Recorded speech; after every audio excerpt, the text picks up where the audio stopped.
السلام علیکم ورحمۃ اللہ۔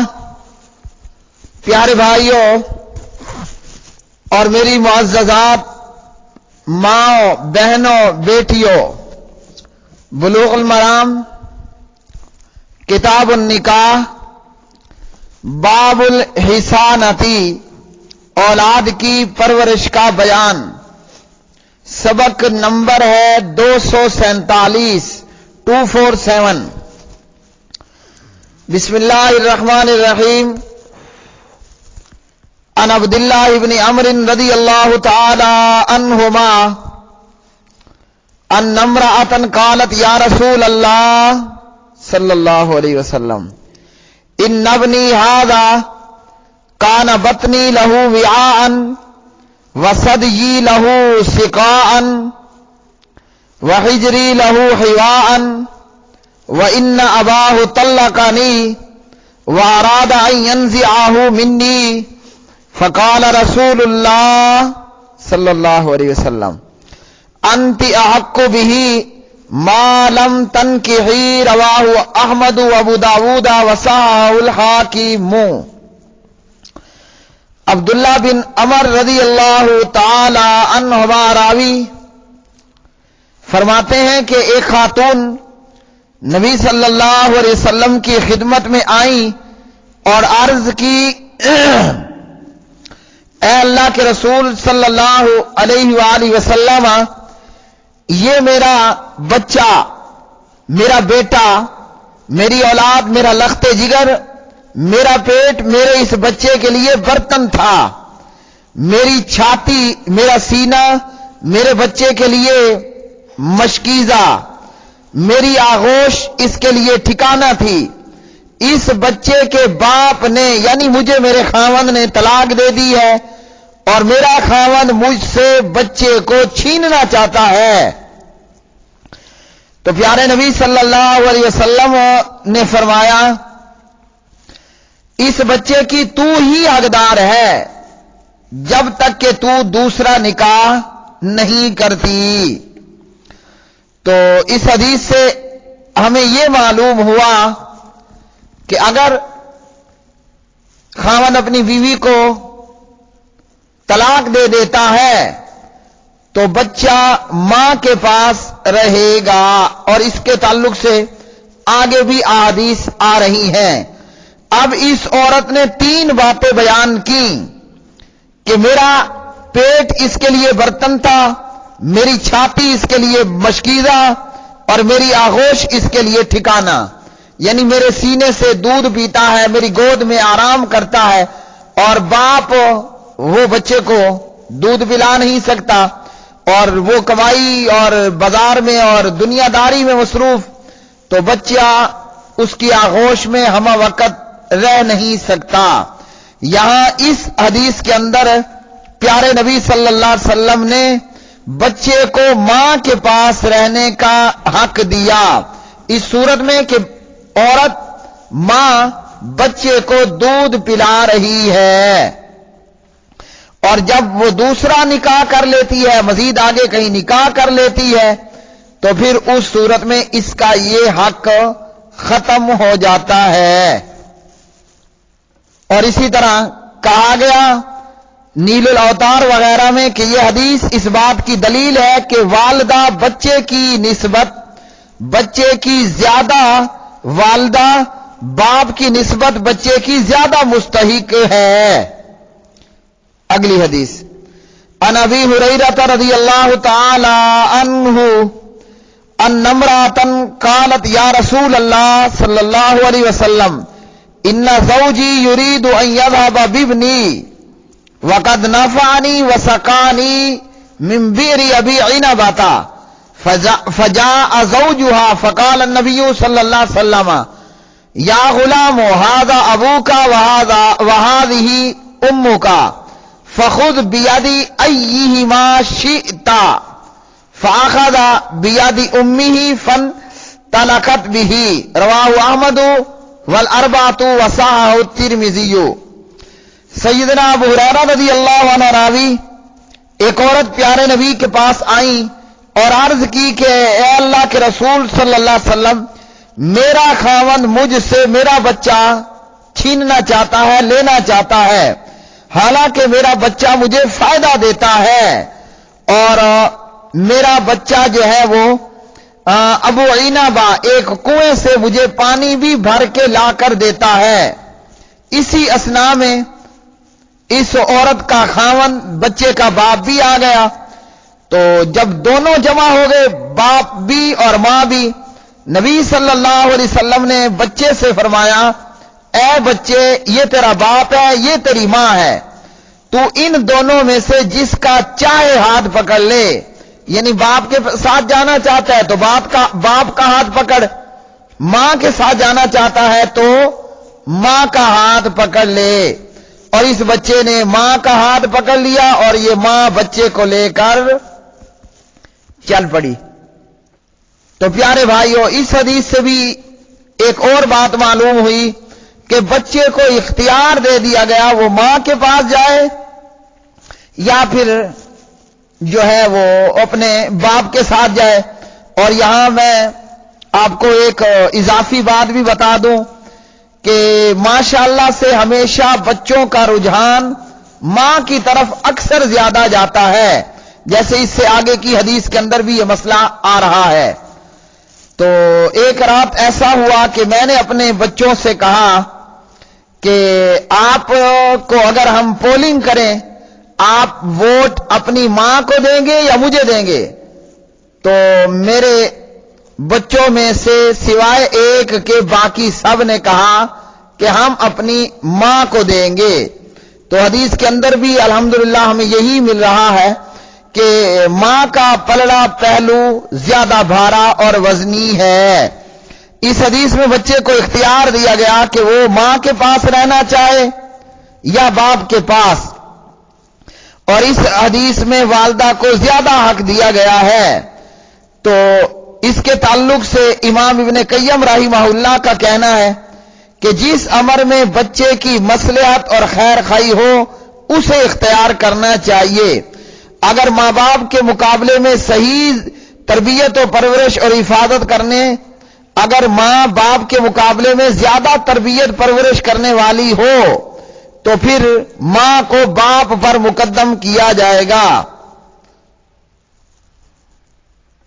اور اگر باپ میں ماں کی نسبت زیادہ جو ہے وہ اوصاف ہو تربیت وغیرہ کے تعلق سے تو بچہ باپ کی تعویل میں دیا جائے گا اور وہی اس کی پرورش کرے گا۔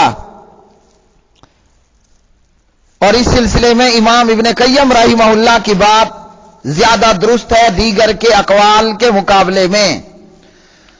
اگلی حدیث، ان رافع ابن سنان انه اسلم وابت امرأته ان تسلم فاقعد النبي صلى الله عليه وآله وسلم الأمة ناحية والأب ناحية وأقعد الصبي بينهما فمال إلى أمه فقال اللهم اهده فمال إلى أبيه فأخذه، أخرجه أبو داود والنسائي وصححه الحاکم۔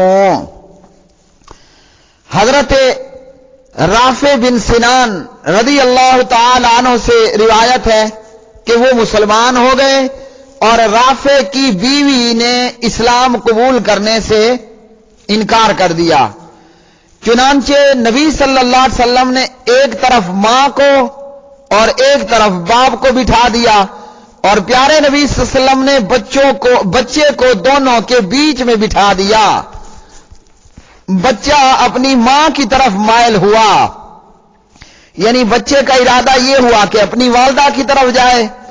تو پیغمبر صلی اللہ علیہ وسلم نے دعا کی، اللہم اہدہ، اے اللہ اس بچے کو ہدایت دے۔ چنانچہ وہ بچہ باپ کی جانب مائل ہو گیا اور باپ نے یعنی رافع نے بچے کو پکڑ لیا۔ تو اس حدیث میں نبی صلی اللہ علیہ وسلم نے بچے کو کافرہ عورت کی طرف نہیں جانے دیا، بلکہ پیغمبر نے دعا کی اور بچہ بجائے کافرہ ماں کے اپنے مومن مسلمان باپ کی طرف آ گیا۔ اور اس حدیث میں یہ بات معلوم ہوئی کہ یہ بچہ چھوٹا تھا، ابھی یہ اس چیز کی تمیز نہیں کر سکتا تھا. اور ابو داؤد کی روایت میں ہے کہ یہ جھگڑا ایک بچی کے بارے میں تھا جو دودھ چھوڑ چکی تھی یا دودھ کو چھوڑنے کے قریب تھی. ابو داؤد میں 2244. تو اور یہ جھگڑا یہ معاملہ بچے کی پرورش کے تعلق سے تھا، ولایت اور سرپرستی کے تعلق سے نہیں.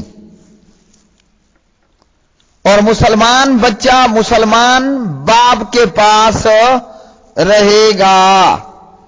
اگلی حدیث عن البراء ابن عازب رضی اللہ تعالی عنہما ان النبی صلی اللہ علیہ وسلم قضا فی ابنۃ حمزہ لخالتها وقال الخالة بمنزلۃ الام اخرجہ البخاری. براء بن عازب رضی اللہ عنہ راوی، نبی صلی اللہ علیہ وسلم نے حمزہ رضی اللہ عنہ کی بیٹی کا فیصلہ اس کی خالہ کے حق میں کیا اور فرمایا خالہ بمنزلہ ماں کے ہے، یعنی خالہ کا درجہ ماں کا سا ہے. واخرجہ احمد من حدیث علی رضی اللہ تعالی عنہ قال والجاریۃ عند خالتها فإن الخالة والدۃ. اور امام احمد نے اسے حضرت علی کی حدیث سے بیان کیا کہ نبی صلی اللہ علیہ وسلم نے فرمایا لڑکی اپنی خالہ کے پاس ہوگی کیونکہ خالہ ماں ہے. اور اس بچی کی خالہ کا نام اسماء بنت امیس تھا اور بچی کا نام امارہ، یا کسی نے کچھ اور نام بھی بیان کیے. آپ صلی اللہ علیہ وسلم نے یہ فیصلہ اس موقع پر فرمایا جب حضرت علی، حضرت جعفر، حضرت زید رضوان اللہ علیہم کے بیچ میں جھگڑا کھڑا ہوا. حضرت علی کا دعویٰ تھا کہ اس کا زیادہ استحقاق میں رکھتا ہوں کیونکہ یہ میرے چچا کی بیٹی ہے. جعفر کا دعویٰ تھا کہ یہ میری چچا زاد بہن بھی ہے اور اس کی خالہ بھی میرے نکاح میں ہے. زید کا دعویٰ تھا کہ میرے بھائی کی بیٹی ہے. تو نبی صلی اللہ علیہ وسلم نے سارا واقعہ سن کر آپ نے اس بچی کا فیصلہ خالہ کے حق میں دے دیا کہ بچی خالہ کے پاس ہوگی. اگلی حدیث عن ابی ہریرہ رضی اللہ تعالی عنہ قال قال رسول اللہ صلی اللہ علیہ وسلم اذا اتی احدکم خادمه بطعامه فإن لم يجلسه معه فليناوله لقمة أو لقمتين متفق عليه واللفظ للبخاری. حضرت ابو ہریرہ رضی اللہ عنہ راوی، نبی صلی اللہ علیہ وسلم نے فرمایا اذا اتی احدکم، جب تم میں سے کسی کے پاس اس کا خادم، نوکر، غلام کھانا لے کر آئے تو اگر وہ اس خادم کو اپنے ساتھ نہ بٹھائے، یعنی کھانا کھلانے کے لیے ساتھ نہیں بٹھانا چاہتا، تو اسے چاہیے کہ ایک یا دو لقمے ضرور خادم کو، نوکر کو دے. اس حدیث سے کیا معلوم ہوا؟ جب آپ کھانا کھا رہے ہیں اپنے نوکر کو، خادم کو، غلام کو، اپنے ماتات کو اپنے ساتھ بٹھا کر کھلائیے. سبحان اللہ، اسلام نے کیسے عجز و انکساری کا سبق اور درس دیا. اور اگر کوئی ایسا نہیں کرنا چاہتا تو کم از کم اسے ایک دو لقمے تو ضرور کھلائے. اور ہم کیا کرتے ہیں؟ جس کے پاس چند ٹکے آ چکے ہیں، اللہ کی قسم وہ اپنے نوکروں کو، خادموں کو، غلاموں کو انسان سمجھنے کے لیے تیار نہیں. کوئی کتا اور جانور اور حقیر اور گھٹیا مخلوق تصور کرتے ہیں. تو اسلام نے عاجزی اور انکساری کا درس دیا کہ اپنے غلاموں، خادموں، نوکروں کے ساتھ اچھا رویہ، اچھا طریقہ اختیار کرو. اور یہی صحابہ کرام رضوان اللہ علیہ مجمعین کی سیرت تھی. اگلی حدیث عن عبد الله بن عمر رضي الله تعالى عنهما عن النبي صلى الله عليه وسلم عذبت امرأة في هرة سجنتها حتى ماتت فدخلت النار فيها لا هي أطعمتها وسقتها إذا هي حبستها ولا هي تركتها تأكل من خشاش الأرض متفق علیہ۔ حضرت عبداللہ بن عمر رضی اللہ عنہ مراوی نبی صلی اللہ علیہ وسلم نے فرمایا، ایک عورت کو بلی کی وجہ سے عذاب دیا گیا، اس نے بلی کو قید رکھا، بلی بھوکا پیاسا رہ کر مر گئی، بلی کو قید رکھا، بلی مر گئی، چنانچہ اس عورت کو اس بلی کی وجہ سے جہنم دی گئی، یہ عورت اس بلی کی وجہ سے جہنم میں چلی گئی کہ اس عورت نے بلی کو کچھ نہ کھلایا نہ پلایا بلکہ باندھے رکھا اور نہ اسے آزاد چھوڑا کہ وہ خود کیڑے مکوڑے وغیرہ کھا لیتی۔